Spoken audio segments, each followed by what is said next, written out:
Bonjour à tous, ici Piero San Giorgio. J'ai le plaisir ce matin d'accueillir Nicolas Vidal. Bonjour Nicolas. Mon cher Pierrot, comment ça va? Mais très très bien et un peu touché et bouleversé par la lecture ce matin de ton livre. Je l'ai reçu, je l'ai lu. Tu viens de sortir un livre. Alors pour ceux qui ne te connaissent pas, tu es un journaliste indépendant. Je crois que c'est une bonne définition. Ouais. Tu as fondé tu es né en 1980 à Nîmes, très Ouais. très jolie région. Ouais. C'est je pense à la Bambouseraie qui est Ouais, juste à côté. D'Anduze, tu penses à Anduze, forcément. Voilà, Exactement, forcément. exactement. J'y Ouais. étais et la bambou. Et j'ai des bambous dans mon jardin, c'est terrible. Ah Faut ouais, que je les oui, enlève. oui, oui, oui, oui. Faut que Eh je les ben, enlève vite. c'est au-delà de la question du survivalisme, vois-tu. Ah Le ouais, bambou, je pense que ça, t'es pas préparé. T'es pas prêt non, pour le bambou. c'est horrible. Faut que je loue un bulldozer et que Oh oui, je creuse au profond. moins, au moins.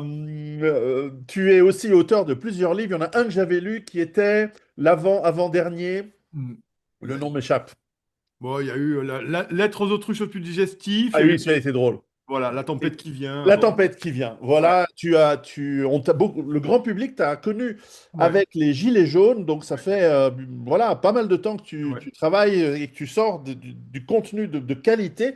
Tu viens de sortir un livre, j'allais dire, il m'a touché, bouleversé. Je suis moi-même père de famille, j'ai quatre enfants et pour tout te dire, la raison pour laquelle j'ai commencé à écrire il y a plus de 15 ans, c'est parce que je voulais écrire un livre qui s'appelle Lettre à mon fils. Ah oui. Et tu viens d'écrire un livre, et puis finalement, c'est devenu Survivre à l'effondrement économique, Ouais. parce que je suis parti dans tous les sens. Ouais. Mais là, tu viens écrire un livre qui s'appelle aussi, pas Survivre à mon fils, qui s'a- qui s'appelle Lettre à mon fils, Ouais. et un livre de 50 pages, concis, coup de poing, Mhm. touchant, fort. J'ai trouvé ce livre vraiment bien écrit, et c'est beaucoup plus difficile d'écrire court que d'écrire long. Donc, bravo, et je voulais qu'on en parle parce que je crois que c'est un livre que j'aimerais conseiller à tous ceux qui nous regardent. Achetez-le, lisez-le, offrez-le à vos enfants si vous avez des enfants, en y ajoutant vos notes et en y ajoutant Ouais, vos annotations, ou bien peut-être sûr. écrivez aussi votre propre livre. Mm. Mais dans ton cas, alors tu es un jeune père de famille. Oui, 4 mois, il a le petit, ouais. Ah Voilà. oui, tout Tu vois. petit, Ouais. tout petit, et qu'est-ce qui a été alors peut-être je devrais lire un paragraphe que j'ai Ouais. noté. Mm. Alors pour ça, il faut que je prenne ma machine infernale parce que j'ai fait une capture d'écran et Mm. j'ai un court paragraphe, mais qui est au début du livre, mais je pense que ça vaut la peine. Je t'écris parce que j'ai appris que la vérité coûte, elle coûte des amis et des carrières toutes tracées, elle coûte des regards noirs et des portes qui se ferment, mais elle paie en retour par ce qui n'a pas de prix, la dignité de se regarder dans la glace et la promesse, un jour, d'en tirer de la fierté. Alors évidemment, ça parle de toi, ça parle de ton parcours, mais ça parle aussi de valeurs fondamentales que tu veux transmettre à ton fils, ton premier fils. Euh, c'est ça qui t'a motivé? Ouais, oui, ça m'a vraiment motivé pour la bonne et simple raison que tu es né dans la tempête et dont on en a déjà parlé tous les deux. C'est une véritable tempête, cataclysme, effondrement, pour reprendre le titre de tes livres. Et il y a eu cette urgence en fait à écrire. D'une part, parce que je pense que les mois à venir, les années à venir vont être terribles, malheureusement, et je ne le souhaite pas.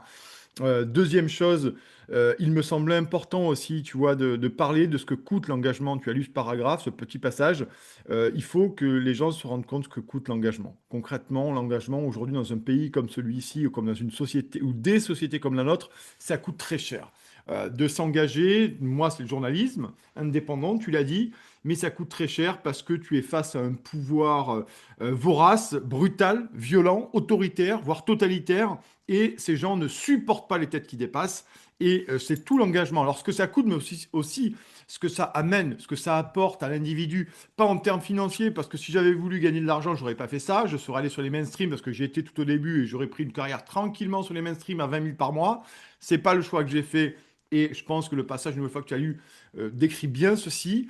Et ça rapporte énormément en termes d'humain, d'humanité, de dignité et de pouvoir se regarder dans la glace. C'est un lieu commun de pouvoir se regarder dans la glace, mais c'est tellement important parce que c'est comme ça qu'à un moment donné, on pense que, au crépuscule d'une existence, on a essayé de faire le mieux qu'on a pu, on a essayé d'être droit dans ses bottes, d'avoir fait valoir ses convictions, cette ligne directrice qui est la nôtre, avec ses défauts et ses qualités.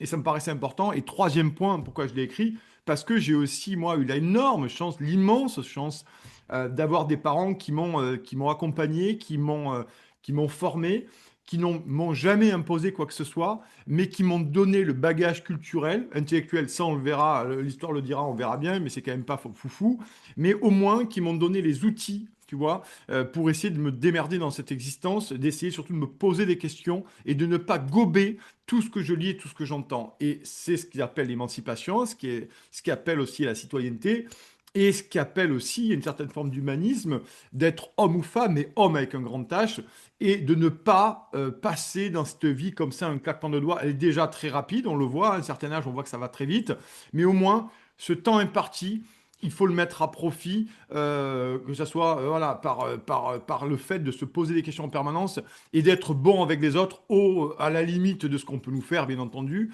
Mais je pense que c'est peut-être pas le secret, il faut pas être, je vais pas être pompeux par rapport à ça, mais du moins c'est comme ça que je perçois mon existence et j'essaie de la transmettre à mon fils, bien entendu. Et mon éducation, dans toutes ses composantes, n'a été que ça dès le premier jour où je suis venu au monde. Et je voulais aussi rendre hommage, tu vois, à ma mère, à mon père, pour cet apport incroyable qui m'a permis aussi d'avoir ces outils, cette boîte à outils qui m'a permis aussi d'en arriver là.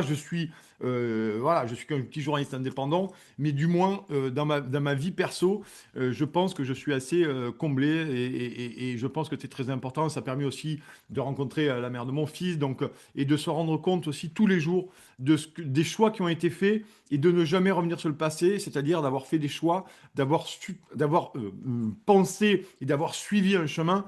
Et ça donne ce que ça donne aujourd'hui. Et je voulais écrire tout ça dans un livre de 50 pages. Donc, tu imagines bien que ça a été compliqué et que ça a été largement le livre le plus difficile que j'ai eu à écrire, parce que j'en ai écrit 5 ou 6. Moins que toi, mais j'en ai quand même écrit quelques-uns. Mais ça a été un livre assez difficile, assez intime à écrire. Voilà, mon cher Pierrot.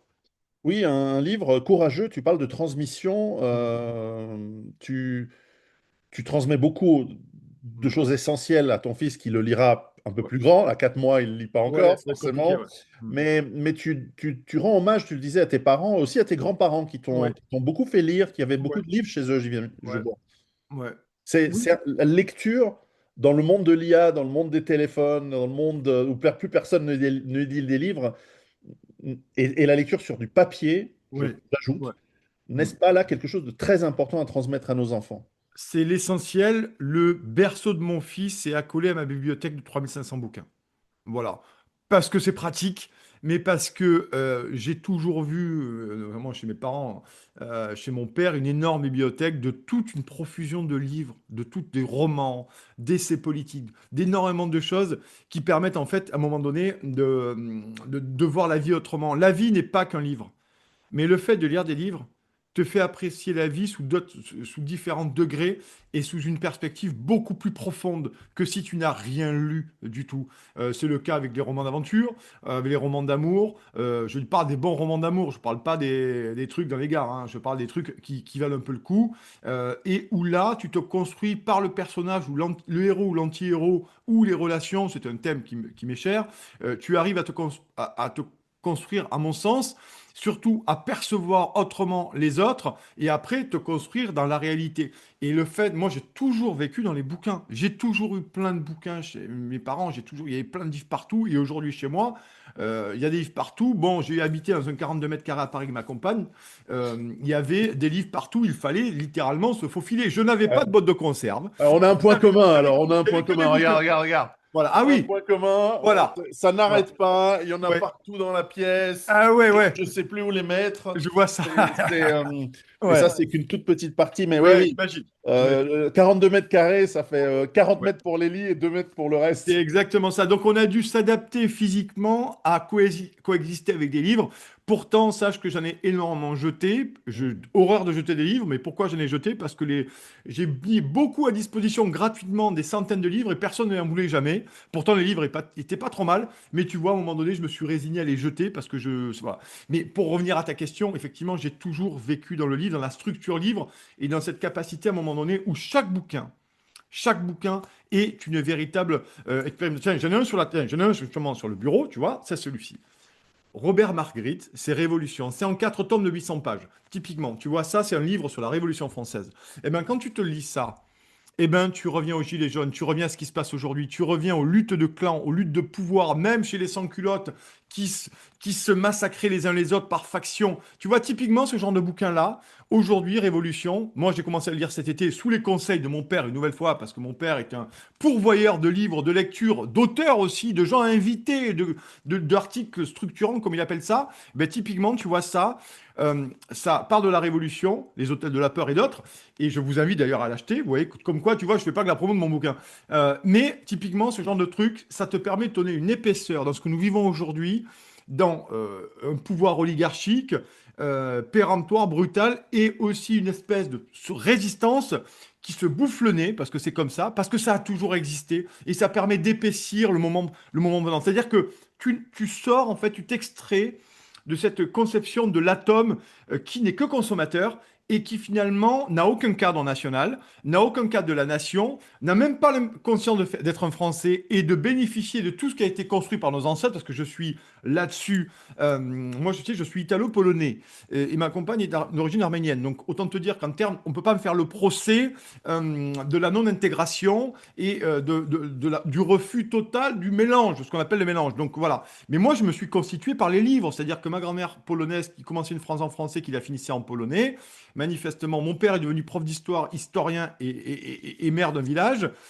Et c'est grâce à la lecture, entre autres, que nous avons, tu vois, accédé, passé marche par marche pour nous intégrer pleinement dans la France. Et aujourd'hui, même si je suis très attaché à la Pologne, à l'Italie, mais notamment à la Pologne, eh ben, je me sens totalement français. Et tu vois, la lecture, Pierrot, c'est aussi la capacité, au moment donné, de s'approprier, d'épouser la culture d'un pays. Je me rappelle toujours ce livre-là formidable de Jacques de la Créteil-Silbermann, ce petit juif qui arrive à Paris, et son objectif, c'est d'être meilleur que les meilleurs Français, tout simplement pour s'intégrer, savoir lire et écrire. Et ces livres-là, Silberman, ça fait 120 pages, hein. C'est des livres fondamentaux parce que tu vois, aujourd'hui, je l'ai lu il y a peut-être 30 ans. Je devrais d'ailleurs le relire, il est dans mes bibliothèques derrière moi. Et ben, typiquement, c'est pour ça que toute ma vie, en fait, tourne autour, pas qu'autour des bouquins. Et quand j'ai des amis chez moi et qu'on arrive à parler de livres, parce que c'est souvent le cas, hein, manifestement, dans ma bibliothèque de 3500 pages de livres, je sais exactement où est le livre que je veux proposer, ou du moins dont je veux parler. Voilà, donc l'importance de la lecture, l'importance de la transmission, et bien sûr l'importance d'être père et de savoir ou de faire au mieux, ou au moins mal, ce qu'on peut transmettre et comment le transmettre, avec les aléas de l'existence et d'une personnalité comme celle de mon fils et des tiens, qui changera, et à un moment donné, on n'aura plus la main dessus, mais au moins, pendant le temps qui nous a imparti, on essaie de transmettre un maximum de choses avec le plus de force possible. Voilà. Et c'est vrai, on sent tout de suite la passion pour la lecture. Ça se Ouais, sent, c'est ouais, génial, j'adore. Dans ce livre, tu transmets aussi à ton fils, là, qui n'a pas choisi de vivre, de naître à cette époque, non, non, forcément, ben, voilà. c'est comme ça. Mm. Tu lui fais cadeau de ta génétique et de celle de ta femme, mais Mm. tu lui fais aussi le cadeau des temps difficiles, pour reprendre Ouais. Ibn Khaldoun. Nous sommes dans une époque de temps difficiles. Et dans ces temps difficiles, la France, c'est pas le seul pays, mais Ouais. particulièrement, est malade de ses élites, malade de sa caste dirigeante. Tu en Mm. parles dans ce livre, tu lui expliques euh, à quel point elle est malveillante et pourrie, mais aussi ce que pourrait être la vraie France. Mm. Tu peux nous en dire un petit peu plus sur ce Bien thème? sûr, il y a clairement une volonté de la part de nos élites depuis 30 ou 40 ans de dissoudre la nation. Dissoudre la nation, c'est assez simple et tragique. C'est déjà la dissoudre par le rôle même du consommateur. C'est-à-dire que la mondialisation n'est que la machine à broyer des citoyens, c'est-à-dire qu'on en fait uniquement des consommateurs. qu'ont fait Temu, Shein et autres qui ont envahi le marché français parce qu'à un moment donné, eh ben, les gens ne se voient que comme des consommateurs, donc ils réagissent en consommateurs et un consommateur réagit, ne réfléchit pas. Et il ne se constitue pas en tant que citoyen. Il n'a aucune connaissance du passé, il n'a aucune connaissance du travail et de l'immense honneur de pouvoir essayer de préserver notre passé, sauvegarder notre futur et à un moment donné préparer l'avenir. Il n'a aucune connaissance historique, si ce n'est des connaissances assez floues, de trucs qui se seraient passés avec un mélange des genres entre les Gaulois, Louis XIV, Henri IV, parce que tout ça l'emmerde. Tout ça l'emmerde parce que la consommation, ça n'a aucune règle et ça ne fait appel ça ne fait appel à aucune neurone, ça ne fait appel que finalement à la volonté d'avoir, d'acheter, de consommer, de posséder. Voilà. Donc il y a cette dissolution déjà dans la consommation équation qui est morte et nulle et avenue, puisqu'il y a un effondrement économique, très clairement. Ensuite, on a eu le fait aussi de dissoudre la nation par des élites qui refusent totalement le roman national.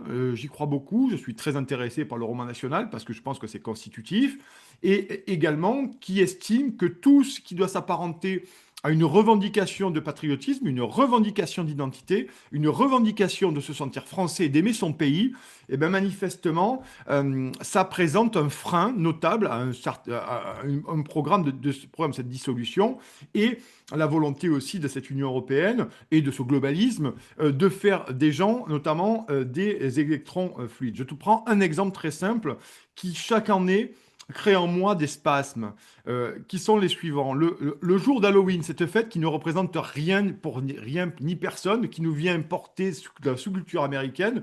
J'habite un petit village de l'Hérault.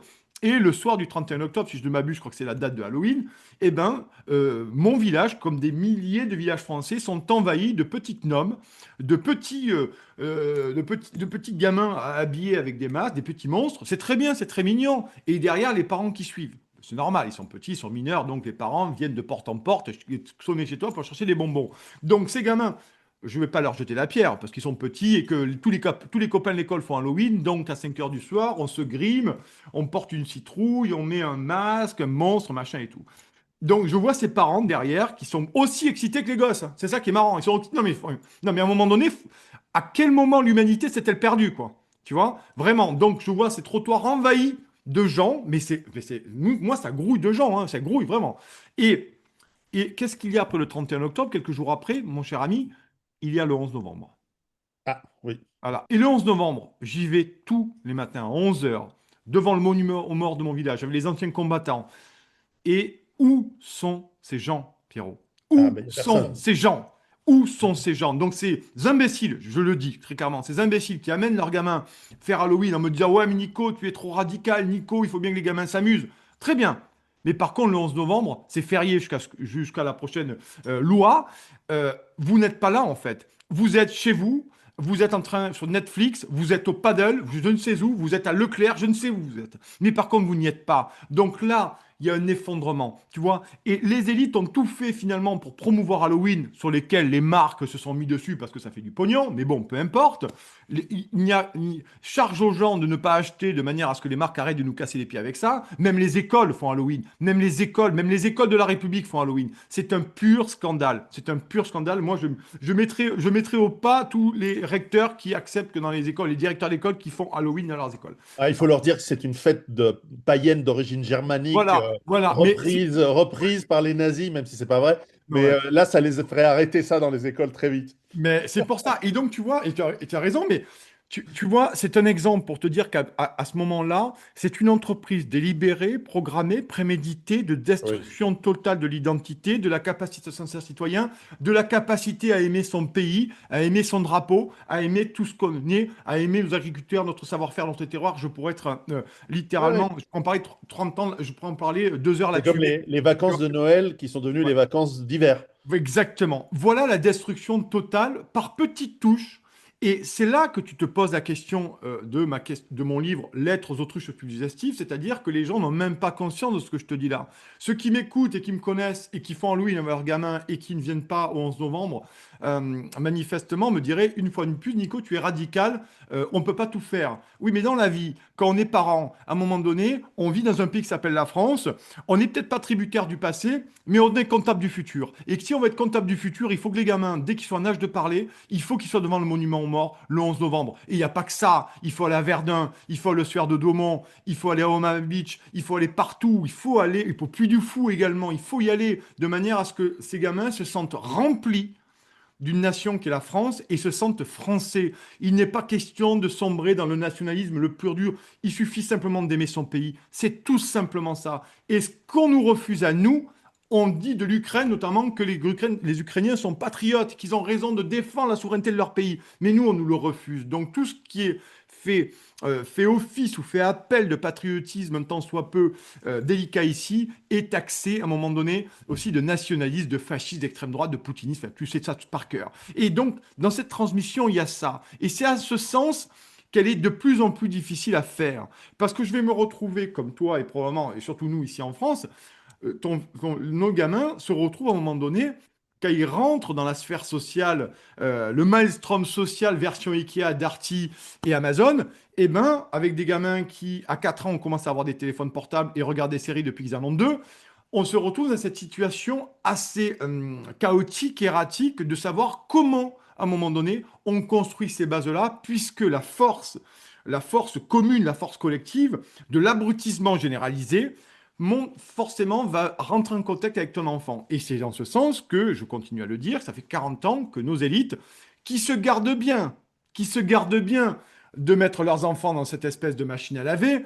le système d'éducation qu'ils ont eux-mêmes détruit, ils font tout pour que le gamin ne le rencontre jamais. C'est assez formidable. Oui, enfin, Voilà. quand ils ont des enfants, hein, parce Quand ils ont que des enfants, tu as raison. Mais regarde, je me rappelle de Ségolène Royal, qui était à l'époque ministre de l'Éducation, je crois, ou ministre, peu importe. Elle était au Mirail à Toulouse et elle n'arrêtait pas de louer les mérites et les vertus de l'éducation populaire et de l'enseignement public au Mirail à Toulouse. Je ne suis pas convaincu que ces gamins sont allés à la Courneuve à Paris. Voilà, je pose la question, ou à Bagnolet, je pose la question, hein, très simplement, peut-être de façon un peu naïve.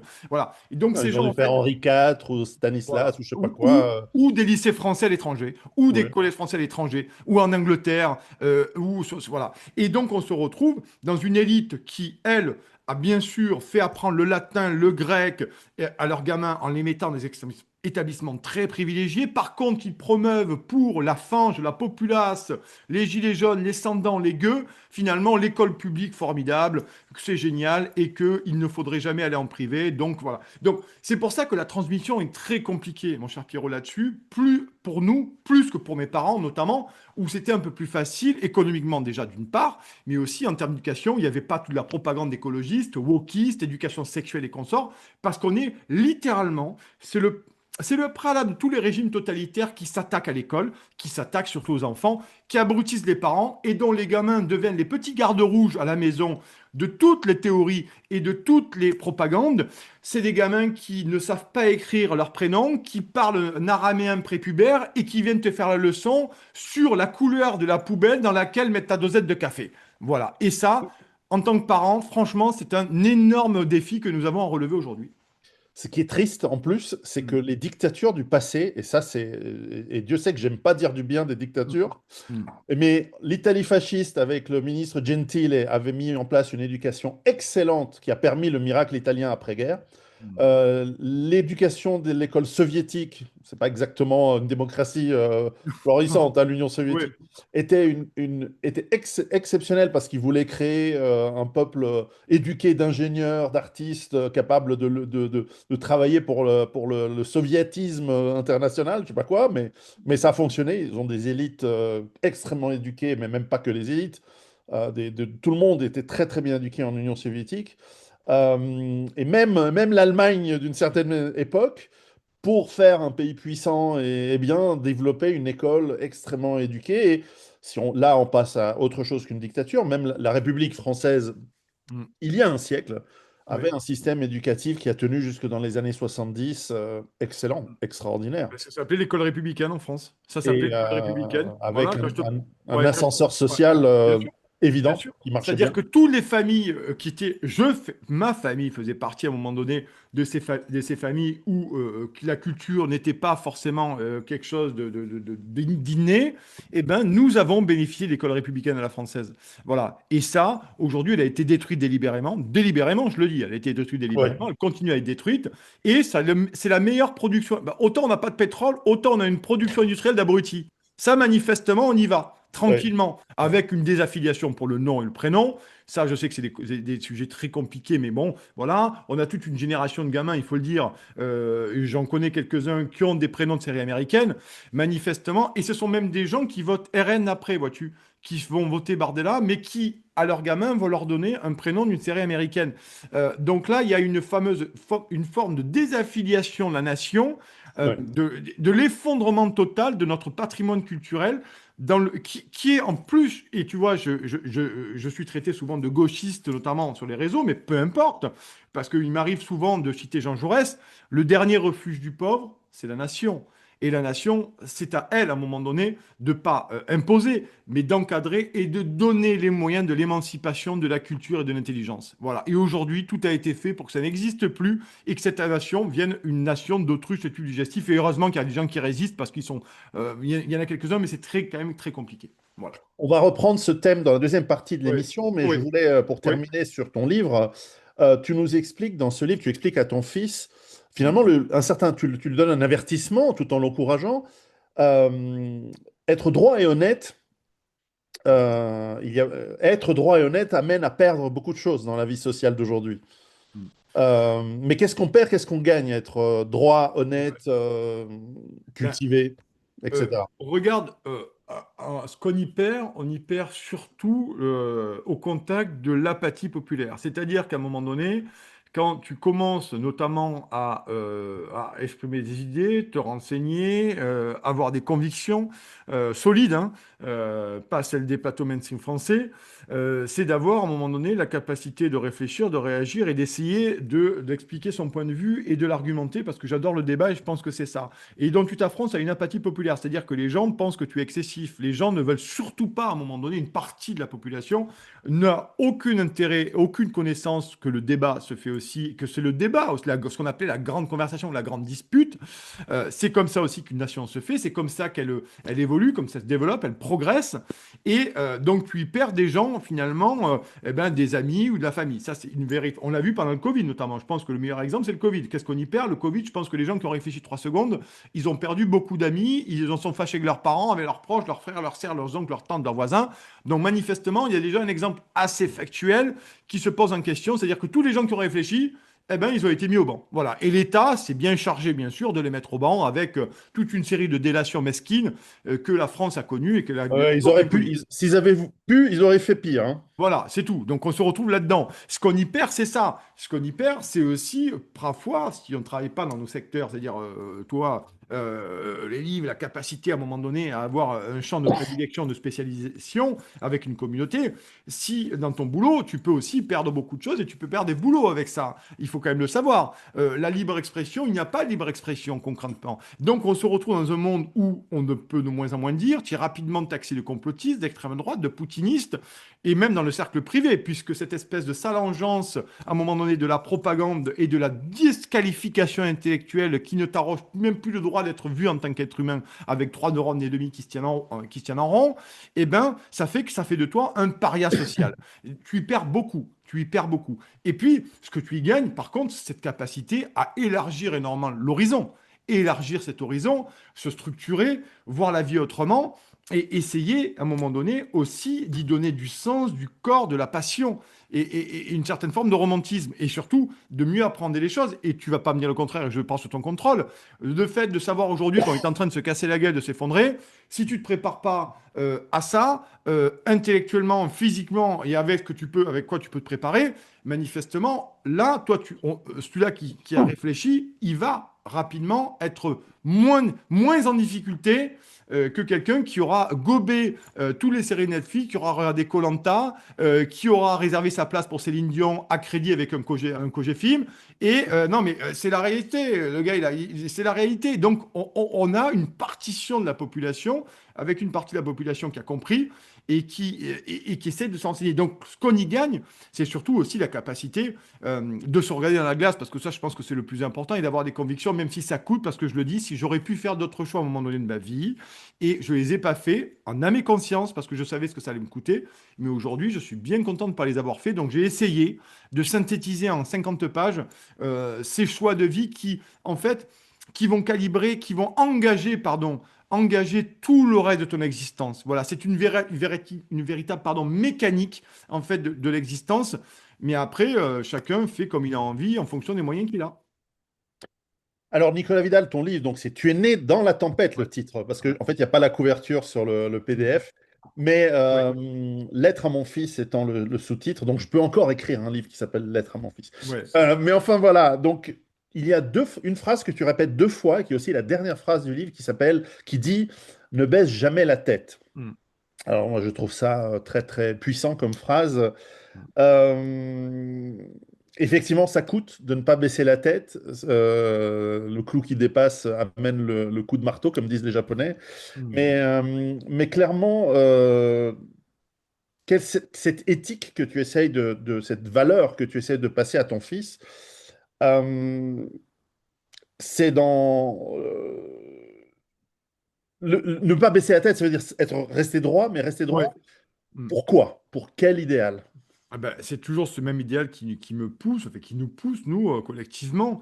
C'est-à-dire de continuer à dénoncer, de continuer à faire son travail, de continuer à pouvoir s'exprimer librement, Pierrot. Juste ça. Et comment savoir Pouvoir. si... Mais ma question, en fait, c'est Ouais. comment savoir si c'est juste?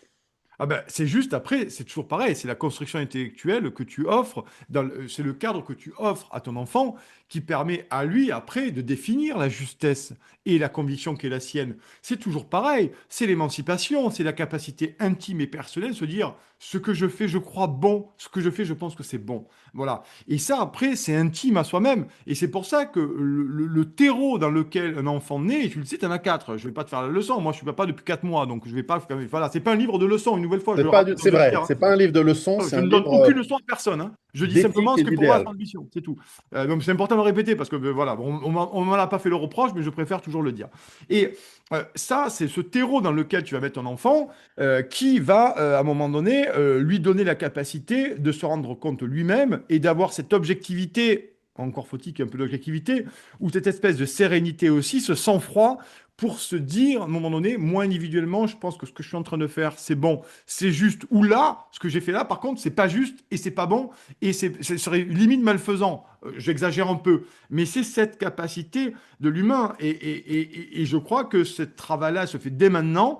Et après, l'enfant, mon père dit souvent, l'enfant, c'est très facile d'avoir un enfant jusqu'au jour jusqu'à quand tu lui tiens la main pour traverser la route. Après, une fois que tu lâches la main, c'est plus la même. Voilà. Et il a raison. Mais il me dit aussi, tu essayes d'apprendre le maximum de choses tant que tu l'as sous la main pour après, une fois qu'il va s'envoler, eh ben, lui-même sera en capacité dans chaque situation de se dire comment je fais, je garde le sang-froid, est-ce que... Voilà, il y a toute une capacité. Et ça se fait bien sûr avec le tempérament de tout un chacun.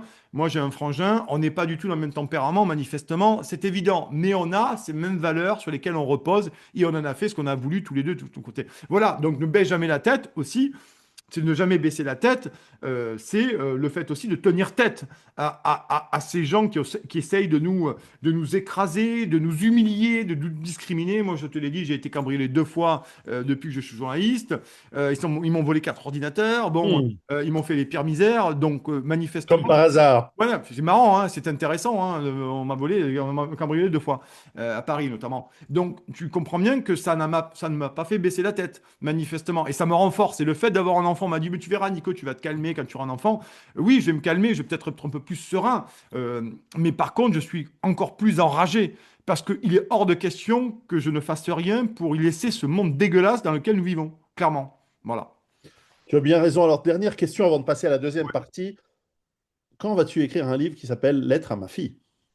Ah ben on verra bien, on verra bien, on verra bien, on verra bien si l'occasion se présente, mais Ouais, ouais. je le Et ferai. surtout, est-ce que le contenu risque d'être très différent ou un petit peu différent seulement? Si c'était le cas, le contenu serait pas tellement différent parce que je ne fais pas je ne genre pas pour le coup pour ça. Je pense que c'est de l'humain. Tu vois, ça n'a rien à voir avec Hmm. le sexe. Je pense que c'est de l'humain. Et puis une fois, ce qui change entre deux individus, c'est le tempérament. C'est la façon dont ils sont constitués et que les miracles de la génétique opèrent notamment dans le ventre de la mère. Voilà.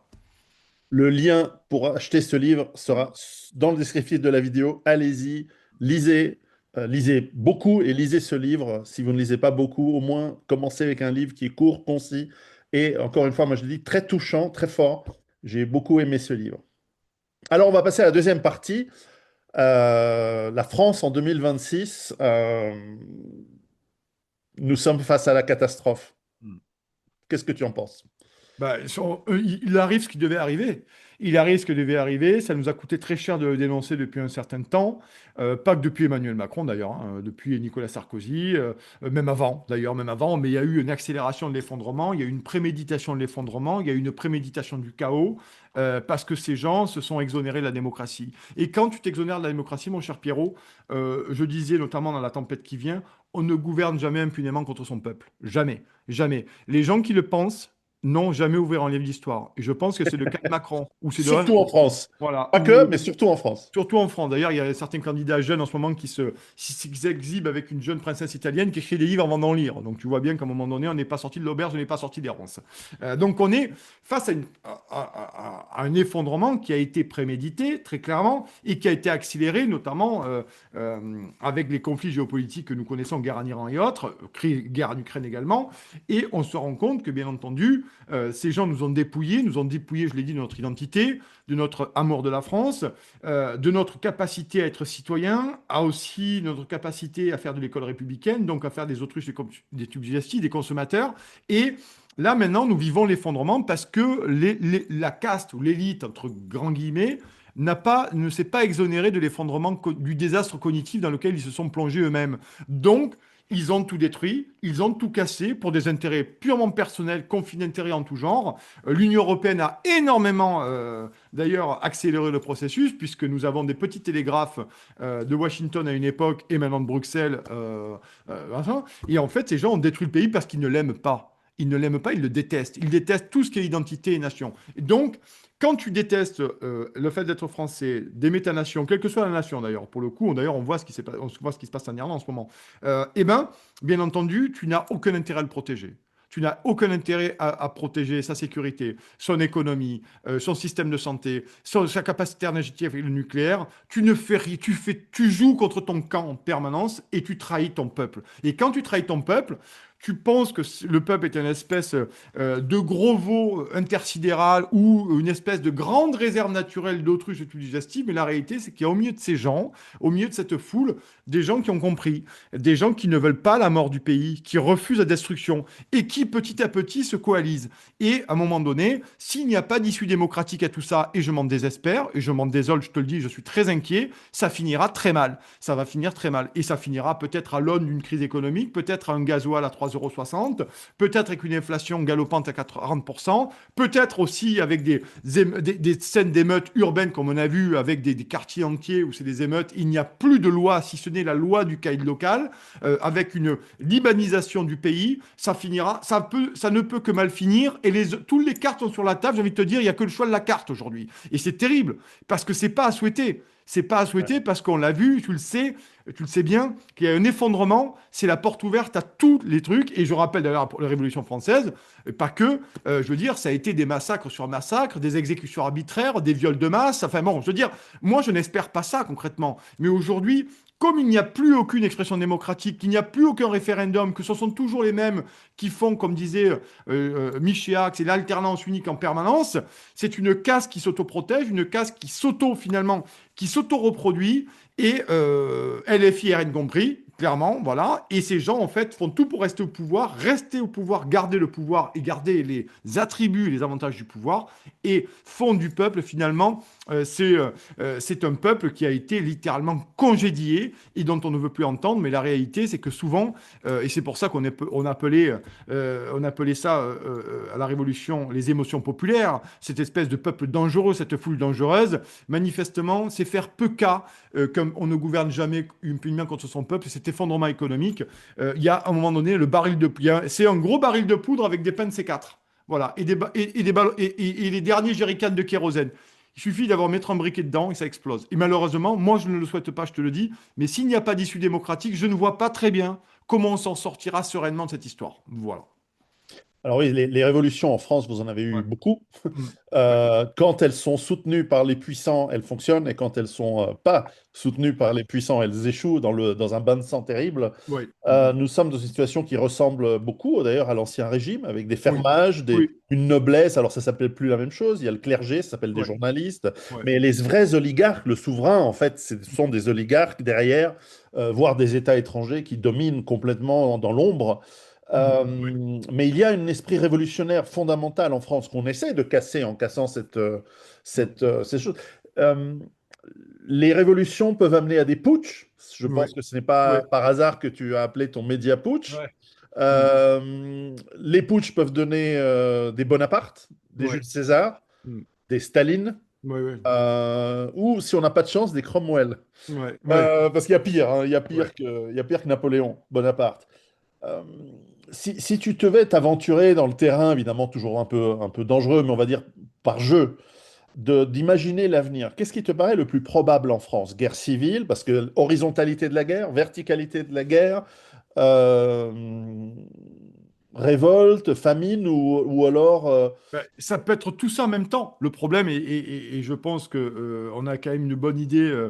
L'ami Laurent Oberton, j'allais le voilà, mentionner, j'allais dire apathie voilà, générale. voilà, C'est l'autre Laurent, option. on parle suffisamment. Je vais pas parler à sa place. D'ailleurs, je le salue, l'ami Laurent.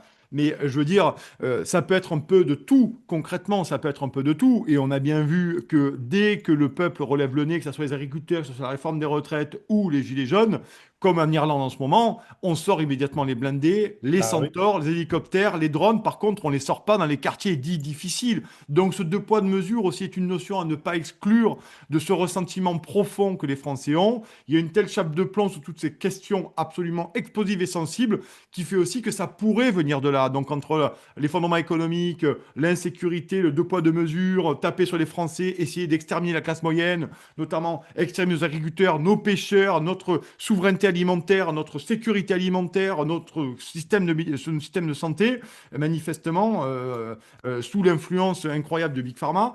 Ça, c'est un autre sujet, mais je veux dire par là, c'est que ça peut venir d'à peu près partout. Et c'est pour ça, quand j'écris La tempête qui vient, j'essaie d'expliquer les mécanismes. On appelle ça le mécanisme du conflit. J'essaie d'expliquer en quel moment ça pourrait partir, parce que c'est une question qu'on me pose tout le temps quand je suis en conférence ou dans mes lives ou un peu partout. C'est Nico, qu'est-ce qu'on peut attendre quand? Je ne peux pas répondre à qu'est-ce qu'on peut attendre quand, mais j'essaie d'expliquer cette mécanique de la révolte, notamment, et comment chaque jour qui passe, on s'en approche un peu plus et on est au bord de la falaise, parce que je répète, je le dis, je vais être très clair, je n'espère pas le chaos, parce que le chaos amènera les pires horreurs. Voilà, tout simplement. C'est tout. Pour terminer, parce que je Ouais, crois que tu dois aller oui, justement chercher ton ouais, fils ouais, là où il est, à ouais, l'école, ouais. pas encore à l'école, Pas encore, ouais, mais il faut que à 4 mois. Je pose toujours cette question. Les dirigeants d'aujourd'hui sont-ils excessivement... alors, ils sont maléfiques, ça on le sait, Mm. on a compris, mais sont-ils extrêmement intelligents, ils prévoient tout, ou sont-ils des gros idiots incompétents, ou les deux en même temps? Je pense qu'on est quand même face à une armée de zozos incultes. Très clairement, maléfiques, malfaisants, assurément, mais ils sont quand même sacrément incultes. Et je peux te dire que pour être journaliste politique depuis un certain temps, et je connais un peu l'envers des cabinets, l'envers des ministères, on a quand même pas les tanches, les mieux oxygénés du bassin, vois-tu. On n'a quand même pas les chiffres les plus craquants du paquet. Donc, manifestement, leur prêter une espèce d'aura intellectuelle de mettre en place des complots, machin et tout. Pour faire un complot, braves gens, il faut être intelligent, brillant. Alors, il faut être sadique, hein, certes, mais il faut être intelligent et brillant. Et et il y a quand même une palanquée de gens qui nous gouvernent depuis 30 ans. Manifestement, on a eu quand même Sibeth Ndiaye, on en a quand même quelques, on a eu Jean-Noël Barrot, le ministre des Affaires qui lui sont très étrangères, on a eu Jean Doliprane, Jean Castex, on a eu Oui, mais ça, Bruno c'est tout en Piccolo. bas de la. Ça, c'est Voilà. le bas du panier, ça. Voilà, Ça, mais ce c'est sont ça, des c'est gens qui sont au vraiment pouvoir. la piétaille, Ben, le but du ils ont les fretin. manettes. Ils ont les manettes, mais de dire qu'ils sont extrêmement intelligents, non. Par contre, Non. ils sont les serviteurs zélés du mondialisme qui a été imposé par l'Union européenne, qui n'est que le cheval de Troie de la mondialisation. Et effectivement, ils sont toujours prêts à censurer, à réprimer, à contraindre, à enfermer. Ça, c'est évident. Mais leur intelligence n'est pas à la mesure de leur malfaisance. Et c'est pour ça que j'essaye de battre en brèche cette idée en me disant qu'ils sont tellement intelligents. S'ils étaient intelligents, ils n'auraient pas fonctionné comme ça. Et je réponds à la question parce que je suis sûr qu'elle va être posée en commentaire. Oui, mais ils cherchent le chaos pour finir d'imposer leur truc. Pour avoir suivi les Gilets jaunes dans des moments très forts, je peux vous assurer que les gars qui font le pari du chaos populaire, je pense qu'ils n'ont rien compris à rien parce que le chaos populaire et la foule que j'ai vue moi pendant les Gilets jaunes, après c'est absolument incontrôlable. Voilà. Et ces données, ils ne les mesurent pas. Les policiers peuvent se retourner, les CRS peuvent se retourner, ils peuvent tourner les casques. Enfin, vous voyez, tu vois. Donc je ne les crois pas forcément intelligents parce que si j'étais vraiment intelligent et brillant et prudent, surtout parce qu'ils seraient prudents si c'était intelligent, eh ben ils ne feraient pas ce qu'ils font, ils feraient pas ce qu'ils ont fait pendant le Covid, pas ce qu'ils ont fait aujourd'hui, pas ce qu'ils ont fait notamment sur la crise sanitaire, ils n'auraient pas fait notamment sur la réforme des retraites et le massacrage et de venir dire à la télé maintenant qu'ils n'ont plus d'argent, qu'ils ont vidé les caisses. Alors ils disent pas qu'ils ont vidé les caisses, on n'a plus d'argent pour vous aider. Voilà, tu dis pas ça quand tu es intelligent en fait, parce que tu sais qu'à un moment donné, il va y avoir un peu de monde dans la rue. Tu vois, tu sens qu'il va y avoir un peu de monde dans la rue dans pas longtemps. Et Voilà, ça peut-être c'est la sûr. prochaine fois, ils prendront les fusils au lieu d'y aller juste Mm. avec le gilet. En tout cas, quand on monte en gamme et on chauffe un peuple à blanc, il faut pas s'étonner qu'après, une nouvelle fois, ça risque d'être très compliqué. Et franchement, c'est pas souhaitable. Très clairement, c'est pas souhaitable. Nicolas Vidal, je te remercie. Passe une Merci Pierrot. bonne journée. Ouais, Peut-être à refaire pour aller plus loin sur ces sujets. bien sûr, avec grand plaisir. Merci Pierrot. À très bientôt. Salut, ciao. Ciao.